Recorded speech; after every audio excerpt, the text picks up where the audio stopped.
warahmatullahi wabarakatuh. Halo teman-teman semua. Perkenalkan, nama saya Tarisha Aulia Putri Rani, akrab dipanggil Caca dengan NIM F02191132 dari kelas manajemen F2019 Fakultas Ekonomi dan Bisnis Universitas 11 Maret. Pada kesempatan yang berbahagia kali ini, saya akan menyampaikan review artikel dengan judul Attracting Talent During a Worker Shortage.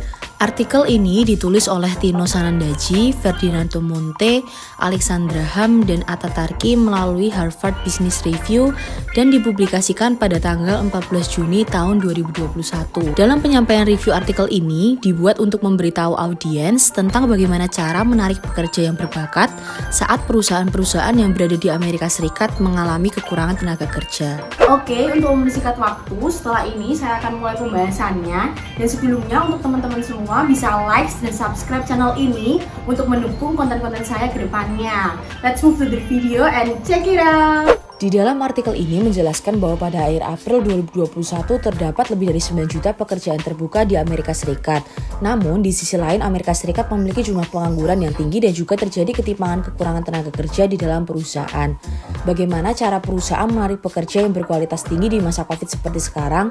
Berikut mungkin terdapat beberapa bidang atau cara yang perusahaan bisa mulai lakukan.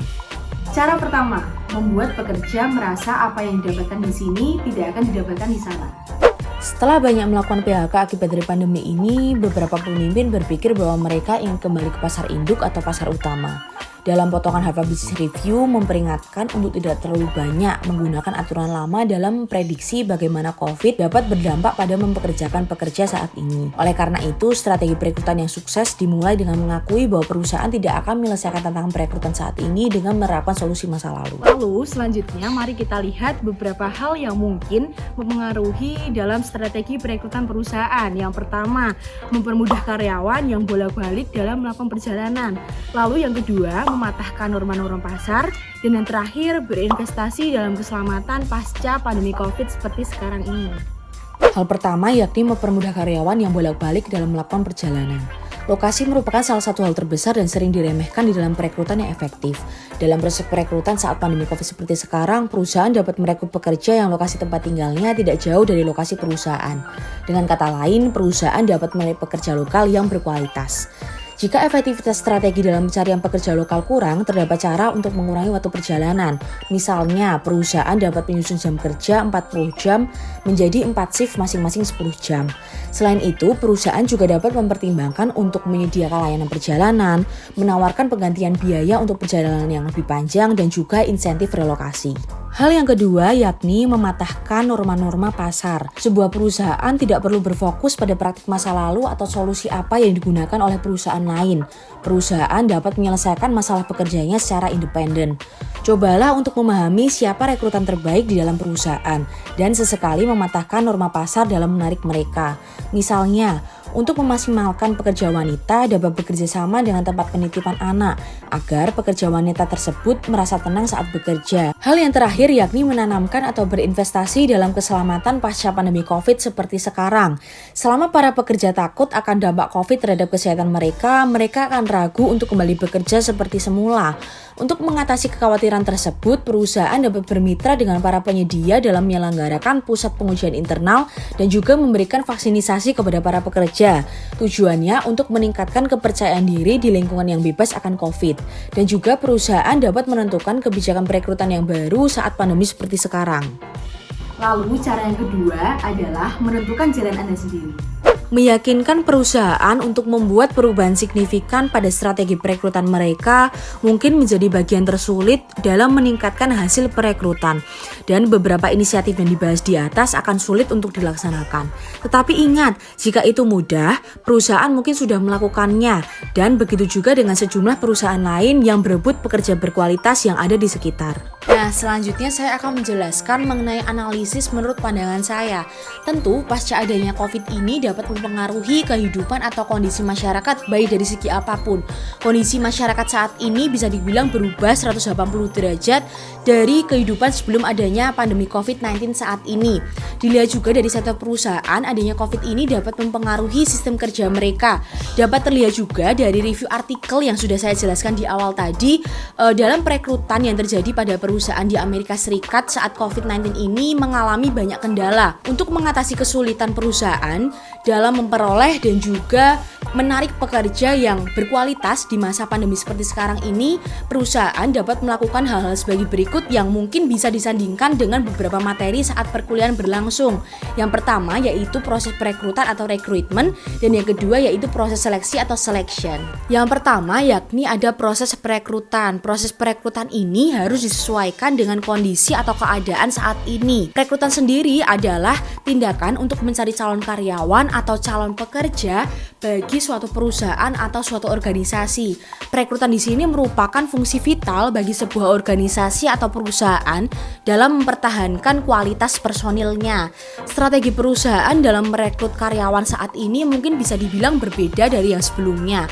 Walaupun strateginya berbeda, tetapi perusahaan pastinya tetap menginginkan calon pekerja yang berkompeten dan juga berkualitas dalam mengisi kekosongan posisi pekerjaan tersebut. Nah, maka dari itu perusahaan harus menyesuaikan dengan teknik baru yang mungkin bisa dilakukan saat pandemi COVID sekarang dalam merekrut karyawan. Teknik baru seperti apa? Yang pertama, yaitu harus membuat pengumuman perekrutan yang mudah diakses atau mudah dijangkau oleh para calon pekerja. Banyak calon pekerja yang mungkin beranggapan bahwa saat pandemi COVID seperti sekarang perusahaan tidak membuka lowongan pekerjaannya bagi calon pekerja.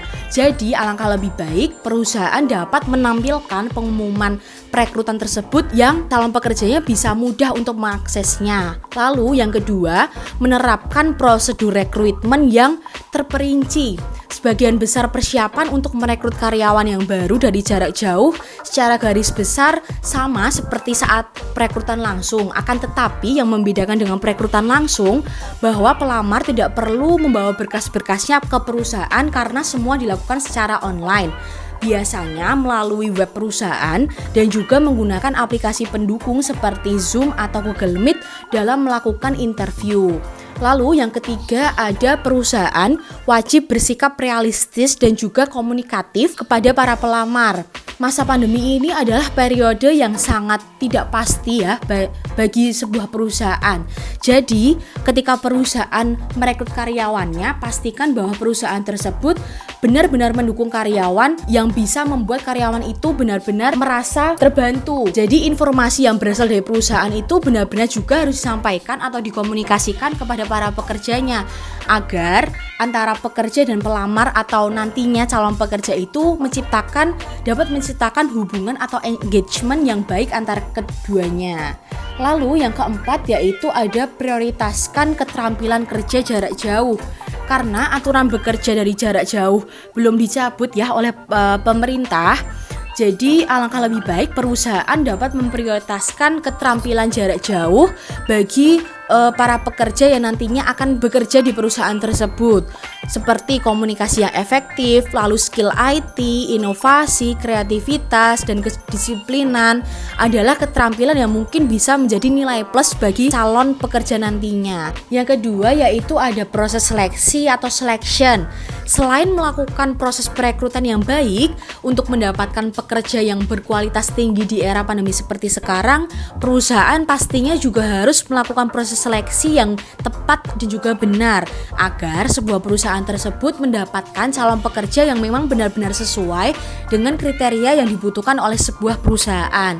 Nah, kenapa sih seleksi itu penting? Seleksi itu penting dilakukan oleh sebuah perusahaan karena beberapa alasan. Pertama, karyawan dengan keterampilan yang tepat akan membantu dan juga bekerja lebih baik di dalam suatu perusahaan. Yang kedua, pemilihan yang efektif itu penting karena terdapat biaya yang mahal untuk merekrut dan juga mempekerjakan karyawannya. Dan yang ketiga atau terakhir, seleksi ini penting karena perekrutan yang tidak tepat terdapat konsekuensi hukum yang nantinya akan mempengaruhi ke depannya. Seleksi yang dilakukan oleh perusahaan nantinya dimulai dari dasar-dasar seleksi karyawan dan dilanjutkan dengan tes-tes yang mengiringi. Kegiatan seleksi calon karyawan ini dalam perusahaan juga benar-benar harus diperhatikan agar sesuai dengan prosedur pencegahan COVID yang ditetapkan oleh pemerintah. Untuk sekarang memang proses seleksi ini kebanyakan dilakukan secara virtual atau melalui online. Nah, untuk penjelasan dari saya cukup sekian. Semoga penjelasan tadi bisa bermanfaat bagi kalian semua ya. ya. Sampai jumpa di lain kesempatan. Wassalamualaikum warahmatullahi wabarakatuh. Dadah.